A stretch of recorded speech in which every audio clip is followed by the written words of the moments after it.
se señaló en el proyecto, las dos jurisprudencias que incluso ya se les dio lectura aquí en la sesión, relacionadas primero de que ya hay un criterio, como se dice, de la Corte, en la cual no hay estabilidad para los servidores públicos de confianza, como es el caso del servidor público secretario ejecutivo.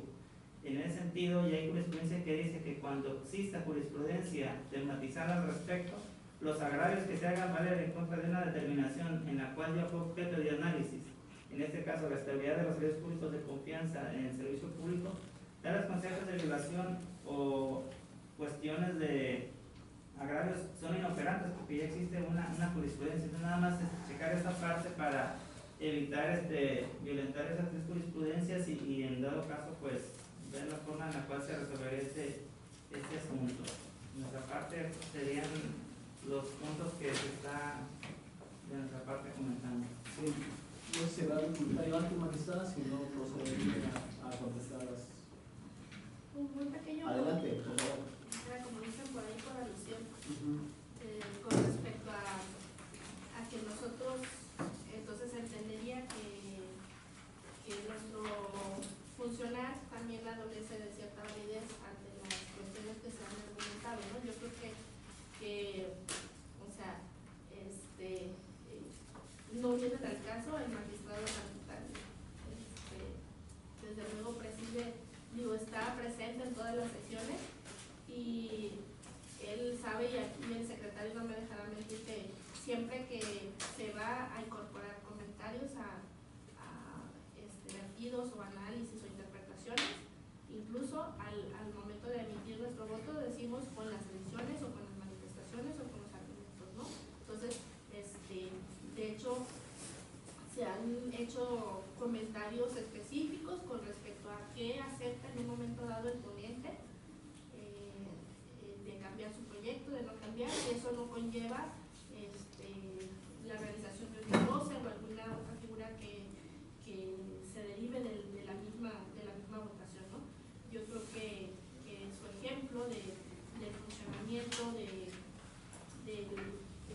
Consejo General al pleno de este tribunal, pues son muy diferentes, y incluso tenemos responsabilidad al momento de que se nos pase a firmar una resolución, una sentencia, ya pues no tenemos que, por omisión no se mencionó, no, eso es una responsabilidad, y yo creo que nosotros estamos para efectivamente revisar antes de aceptar nuestra firma y verificar que efectivamente lo que se haya determinado en la sesión, eso es lo que contiene el documento que se va a notificar a las partes. Cuando magistrado presidente. Muchas gracias, magistrada González. Debo comentar pues que en razón de las jurisprudencias que nos ha invocado el magistrado Roberto Rubio, citó una donde menciona que los trabajadores de confianza carecen de derecho a la actividad del empleo y su remoción ordenada porque carecen de facultades para decretar, no tienen como consecuencia que se declare procedente el pago de salarios caídos, ¿no? Y bueno, establece pues que no tienen actividad del empleo y que bueno, por ello no importa que lo remueva, que no tenga facultades. Creo que no está controvertido en este caso si el Instituto Electoral tiene facultades o no para la remoción. Yo creo que el tema es otro, y tampoco estoy diciendo que tienen que rescindirle o tienen que acreditarle las causas. Lo que yo hago referencia es que tienen que haber los elementos mínimos de fundamentación y motivación que establece el artículo 16 de nuestra Carta Magna, y así lo establece el criterio que estamos tomando como orientador. En este contexto, pues yo creo que sería tanto como pretender el hecho de que de manera discrecional, sin que tenga los elementos mínimos del por qué ella no puede seguir desempeñando el cargo, pues se deje en estado de indefensión a un servidor público como es en la especie. Yo creo que no me aparto de los criterios, porque eso quizás sería un estudio fondo, y quiero ser muy enfático. Yo no estoy diciendo que tiene que haber una especie de rescisión o una especie de acreditamiento de causales, simple y sencillamente, y cito textual el precedente, ¿sí? O sea, tiene que haber los elementos, las razones mínimas. Hablaba ya de la segunda parte de esta controversia, que fue ya donde regresó a la sala superior este asunto. Y bueno, ahí hay una amplitud ya con respecto al tratamiento que se le dio. Sin embargo, pues yo no llegaría hasta allá. Yo me quedaría en este punto. Yo creo que, y más por el contexto en el que se da, que él no está presente en la sesión, hay una especie de criterio que pudiera aplicar y que lo establece la ley del sistema de medios de impugnación estatal en materia de notificaciones automáticas. Cuando está presente la persona y tiene a su alcance todos los documentos y todos los elementos, se puede entender que es sabedor o que es sabedor del acto. En este caso no acontece, según el análisis realizado, él no está presente cuando precisamente se somete a discusión la causa por la que se estimó que no podía continuar en el órgano. Además hay una confesión en el circunstanciado de la presidenta donde ella reconoce pues de que no se le dijeron las razones para no evidenciarlo, lo cual yo creo que hay una obligación constitucional de fundar y motivar las determinaciones. Menciona también otro criterio donde dice que tratándose de patrón no se está en la obligación de fundar y motivar porque no está constituido como un órgano de autoridad. El criterio que usted menciona se refiere a cuando una persona en lo individual que sí se constituye como patrón le despide o remueve a un servidor. Sin embargo, aquí es un órgano colegiado, una autoridad, un organismo público, y yo creo que bajo ningún carácter le podemos quitar la connotación de autoridad. Y bueno, yo me remontaría y me remitiría de nueva cuenta al precedente. Y yo insisto, y soy muy enfático, yo no establezco o no digo que tenga forzosamente que acreditarse en una causal de rescisión, una causa de cese o una causal de despido sin responsabilidad para el patrón, porque además es otra materia. Lo que yo digo es que tenía forzosamente que hacerse saber en el acto de molestia los elementos mínimos para su remoción, y elementos lo maneja el criterio plural. Mínimamente las consideraciones por las que el funcionario ya no puede continuar ejerciendo el mismo, ¿sí? Insisto, el acuerdo impugnado no lo trae, y yo creo que si hay un acta, como el caso lo hay, pues no se notificó esa acta conjuntamente como para poderla adherir al acuerdo impugnado, para poderla hacer parte de un todo.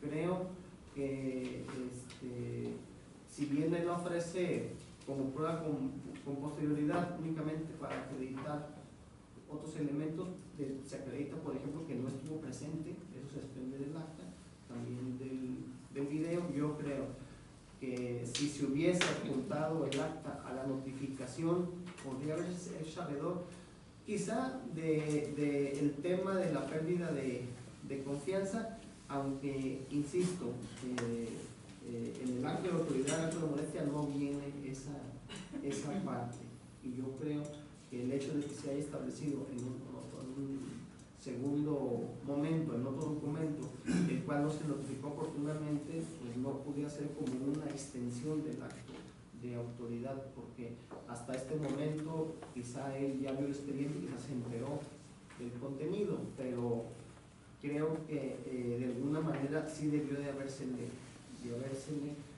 mínimamente plasmado una consideración del acuerdo donde se hubiese establecido las razones.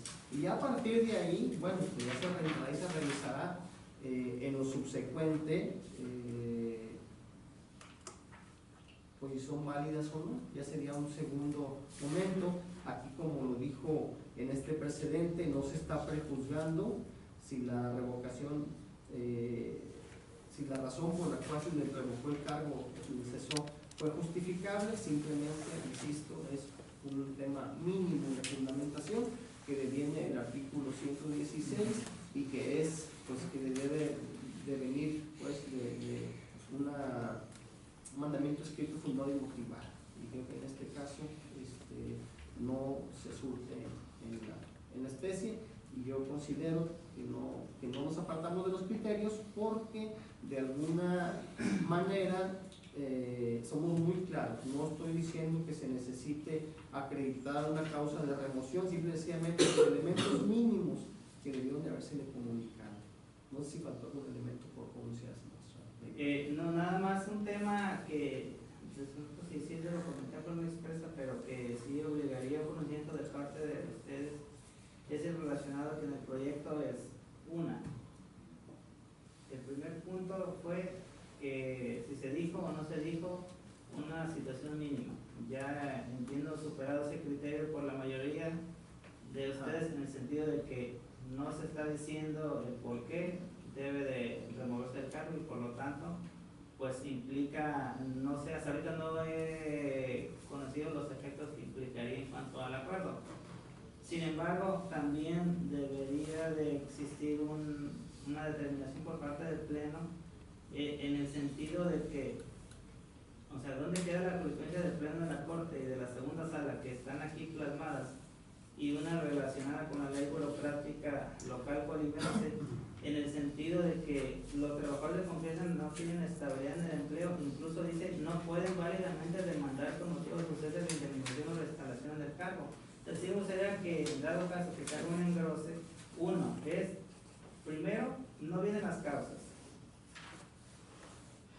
¿Por qué? Porque al final de cuentas no se dijo en el acuerdo, únicamente en el acta, y por lo tanto no se estima que se tienen señaladas las causas. Pero tendría que haber otro argumento en el sentido de que, no obstante que no se dijeron las causas, ellos sí están en condiciones de reclamar esas acciones que están demandando, y ahí es el tema que a mí me brinca, en el sentido de dónde quedaría ese criterio de la Corte, en el sentido de que ellos no tienen acción ni derecho para reclamar, incluso si es justificada o injustificada esa remoción. Ese es el punto que a mí me quedaría nada más por dilucidar, y que quedara en el proyecto realmente establecido si se revoca o no se revoca el acuerdo. Una, porque no se dijo, y es necesario que se diga por qué, aunque la jurisprudencia dice que no tiene ni siquiera acción para cuestionar un despido justificado o injustificado ante la ausencia de una causa de remoción. Ese es el tema que sí me gustaría que se ventilara aquí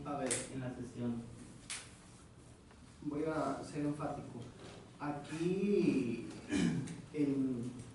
lo que se está comentando es no si la causa fue válida o fue inválida. En este caso yo digo, no hay una causa en el acto de molestia. Yo no veo en el acuerdo del consejo una causa. Simple y sencillamente dice, bueno, pues es de confianza, y bueno, pues ya por esa simple razón se considera pertinente el despido. En el tema de mi carece de elección y derecho, yo me anticipo a esa parte. O sea, él de alguna manera, el artículo primero de la Constitución Política nos habla del tema de garantizar o dar la garantía más amplia en ese contexto. El artículo 16 también es claro en establecer el tema de precisamente la fundamentación y motivación.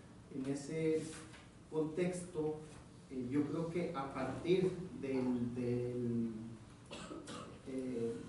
mandamiento escrito, que en este caso establece el 16 y que no se está entregando, yo iría más allá y lo comenté. Quizá si hubiera estado en la sesión y se hubiera hecho sabedor que tienes todos los documentos, probablemente, pero creo que en esta se incumple con un precepto constitucional, y yo creo que no riñen el tema de las jurisprudencias y las precedentes que usted menciona, porque es básico el tema, pues, de que debe, para poder ser molestado, debe tener un mandamiento escrito. Así lo dijo en el precedente el Tribunal Sonora, donde precisamente es lo que comenta. O sea, no vamos a decir si la causa de remoción es válida o no. No estoy diciendo que tiene que rescindírsele de alguna manera previamente y probarle las faltas, simplemente que adolece de lo mínimo indispensable,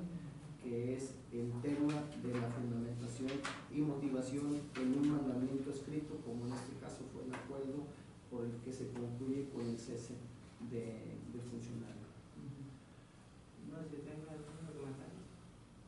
Para insistir nada más, Marcelo, si me permite, en la propia hoja 59 del proyecto, y es por eso mi insistencia de que se haga un pronunciamiento en su presta, dice: dicho servidor público, al desempeñar un cargo público de confianza y formar parte del propio Consejo General del Instituto, como órgano superior de dirección, carecería incluso al tenor de dicha jurisprudencia, de la 20 de 2014, de acción para reclamar un posible despido o remoción que se considere injustificada, que se considerara injustificada para que con motivo de ello se reinstalara o en su defecto se le indemnizara ante la circunstancia extrema de que no se le indicara el motivo de su remoción o despido, ya que tales servidores públicos de confianza deben estarse excluidos del derecho a la estabilidad del empleo frente a lo señalado en el artículo 23 apartado B. O sea, mi intervención va en el sentido de que, si bien como ustedes están aquí determinando, no se le dijo el motivo del por qué debía ser removido, aún en ese supuesto, la propia jurisprudencia,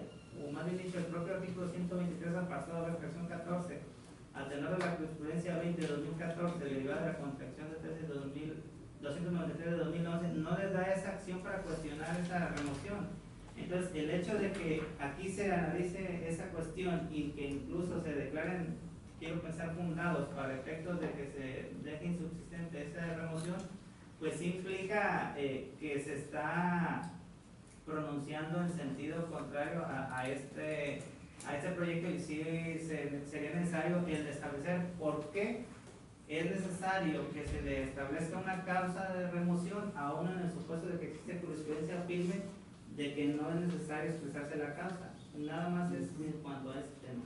Bueno, primero mencionar la jurisprudencia que usted menciona, tiene la fecha de publicación del año 2000 en la página. No, es la de la Corte, la página de 2014. ¿Qué página es? Estoy en la página 59, pero ese razonamiento deriva de la jurisprudencia que está en primer lugar en la página 53, que es 20 de 2014, que fue publicada el 25 de abril de 2014 y es obligatoria a partir del 28 de abril de 2014. Página 53. O sea, que es obligatoria, o sea, en el 2014. Este es un criterio posterior y desde mi punto de vista supera el que estableció la Sala Superior en el asunto de 2011. A ver, aquí dice el rubro: trabajadores de confianza al servicio del Estado, su falta de seriedad. No, anterior a esa, la de derechos humanos.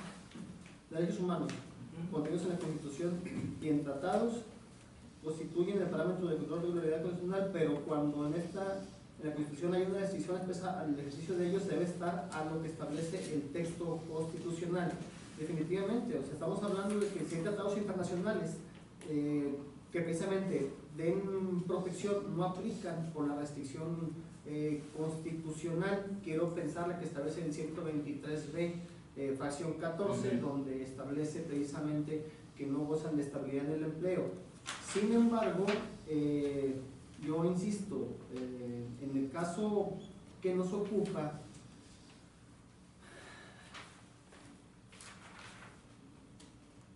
no estamos ante la invocación de un tratado. El artículo 16 y primero constitucional no es un instrumento internacional, no es un convenio, es un precepto que precisamente norma la actuación de las autoridades. En el caso del artículo 16, yo considero que en este caso pues no resulta aplicable el criterio que se menciona, ¿verdad? Porque simplemente, insisto, estamos hablando de que sería como pensar que no aplica en ningún caso el artículo 16 ni 14 cuando simple y sencillamente haya otra restricción. Si hay dos supuestos, uno que es garantista, el 16, y hay una restricción, yo creo que de todas maneras tiene que fundarse y motivarse el acto de molestia y la acto de autoridad, y por ello pues yo insistiría y establezco este criterio que tiene que establecer lo mínimo para que pueda de alguna manera colmarse el requisito de la motivación. Sí, ya nada más finalizar mi intervención. El artículo primero de la Constitución dice: en los Estados Unidos mexicanos todas las personas gozando de los derechos humanos reconocidos en esta Constitución y los tratados internacionales de los que el Estado mexicano se aparte, así como las garantías para su protección, cuyo ejercicio no podrá restringirse a los casos y bajo las condiciones que esta Constitución establece. Uno de los derechos humanos que tenemos todos los ciudadanos es, entre ellos el 14 y 16, de que debe de existir un acto de autoridad fundado y motivado.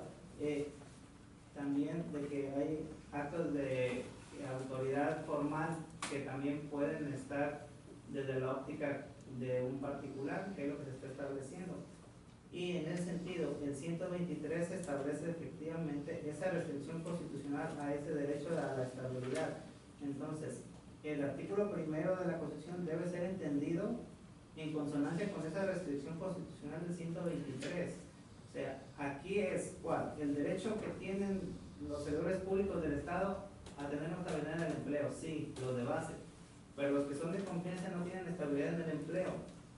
Entonces, por más derechos humanos que se tengan establecidos en tratados internacionales para que puedan tener acción para reclamar un despido injustificado, el propio 123 establece que no tienen derecho a esa estabilidad en el empleo. Y la propia Corte ha señalado incluso que en el artículo 123 en el que los trabajadores de confianza solo disfrutarán de las medidas de protección del salario y gozarán de los beneficios de la seguridad social sobre la base de que no con intención del constituyente permanente otorgar el derecho de inmovilidad en el empleo, y que fue por ello incluso que no se pueden aplicar normas convencionales porque su falta de estabilidad en el empleo constituye una restricción constitucional.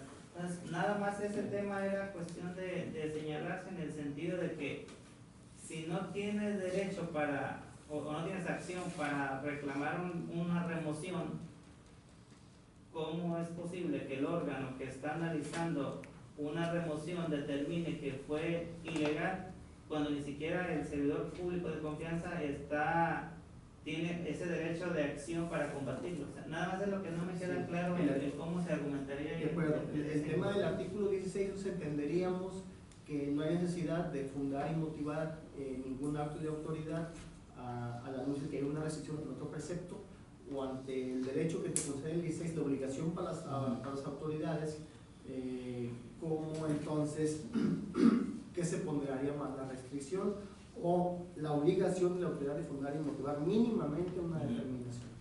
Sí, no, ahí el tema es si tiene acción o no para combatir esa remoción. Entiendo aquí que bajo el criterio de ustedes, al estimar que es inválido, pues sí tuvo acción para reclamar. Entonces, esa otorgamiento de acción para reclamar un despido o una remoción de un servidor público de confianza, pues no es congruente con lo que la propia Corte establece de que no hay estabilidad y no tienen esa acción a su favor. Ese es el tema pues que a mí me inquieta, y que a final de cuentas el tema pues ya se ha discutido bastante. De cualquier manera, nuestro voto particular, si es que no se aprueba el proyecto, pues sería plasmar en íntegro mi resolución a partir de consideraciones, insertarlo como un voto particular para que todo quede establecido y pues de mi parte quede tranquilidad de que no estoy incurriendo en una responsabilidad al desacatar alguna jurisprudencia o algún criterio pues obligatorio. ¿Algún comentario, Marisol? Bueno, yo yo ya lo habíamos analizado efectivamente. Yo ahorita tenía los conceptos sobre los que hemos trabajado de validez de la cesión, validez de la remoción, validez del acuerdo 36, que habla sobre una resignación presupuestal. secretario. Por las argumentaciones, efectivamente, entendería que la validez de la sesión se pronuncia a favor el ponente y el presidente. En la validez de la remoción, la de la voz no, el ponente sí, y hasta donde comprendí, el presidente tampoco avalaría la remoción, pero son por situaciones distintas, pues incluso es lo que creo que deberíamos de determinar, y precisamente para no caer en lo que decía el magistrado Roberto, o sea, puntualizar bien cada uno de la atención de los agravios, si se han agrupado en estos 4 conceptos, analizar bien cuál sería para emitir también la votación correspondiente, ¿no? Entonces, porque a mí también me saltaba a la vista el hecho de que, si bien yo no coincido en la remoción, mi sentido de revocación deviene de algo anterior, y así se van generando. Entonces yo creo que sí tendríamos que precisar los efectos precisamente para delimitar sobre qué nos estamos pronunciando, o qué criterios estamos aplicando en las determinaciones y cuáles estamos dejando al margen de emitir un criterio. Entonces yo creo que ahí sí, pues cada magistrado deberíamos de determinar cuál es el sentido de nuestra contestación a los agravios, para en ese sentido trabajar el engrose o los votos particulares de cada uno. Gracias. En ese contexto, creo que estaríamos, pues, al menos así, no se ha votado, pero estaríamos bajo el supuesto de que no alcanza la mayoría el proyecto. Por ello surge un engrose y bueno, previo a ello pues se votaría nada más, pues quizá de manera separada. La duda es un poco ahí cómo se armaría el engrose, quizá ahí se establecería las posturas. Adelante. Bueno, que de hecho nuestro reglamento establece que precisamente cuando no alcanza la mayoría se realiza un engrose, y el engrose debe de recoger las opiniones de la mayoría. Entonces, en ese sentido, o sea, tendría que finalmente, si bien son por efectos diferentes, o sea, quizás en la remoción, finalmente su decisión y la de la voz pues nos lleva a una revocación. Ese es el efecto, una revocación, pero por circunstancias diferentes, ¿no? Entonces, quizás cabría ahí la emisión de votos concurrentes, no obstante que se haga un engrose respecto porque, vamos, lo que operan conmigo en la remoción opera en usted a la validez del procedimiento de designación del nuevo secretario. Al no validar la remoción, bueno, pues se valida la designación del nuevo secretario ejecutivo. Entonces, o sea, hay otra consecuencia, ¿no?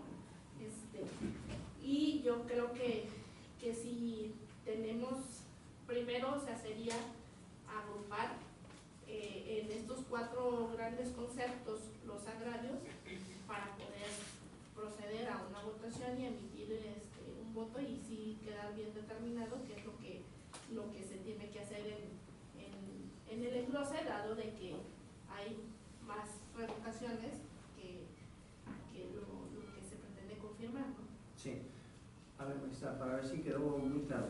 En este contexto, yo entendería que usted de alguna manera no reconoce la validez de la sesión, por lo que ya se ha comentado aquí, y ahí se quedaría, no habría un pronunciamiento respecto de, bueno, habría un reconocimiento de que el acto es nulo o debe ser nulo, pero por razones diferentes. En este caso, porque la sesión, por las razones que aduce, pues no estuvo con la fe pública del secretario, no era válida la sustitución que se hizo de él, etc. Entonces, digo, ahí hay un criterio discrepante en cuanto al primer punto, que es validez de la sesión. Por un lado. Por otro lado, creo que estaríamos votando con respecto a la validez de la remoción.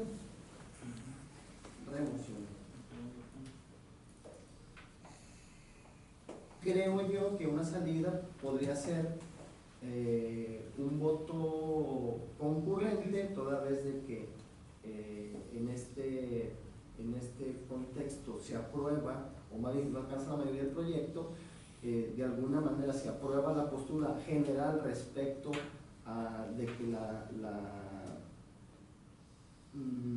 que es inválida la remoción, pero por razones diferentes. Creo que a lo mejor un voto concurrente lo salvaría de alguna manera y lo aclararía perfectamente. Son causas diferentes por la cual la remoción es inválida.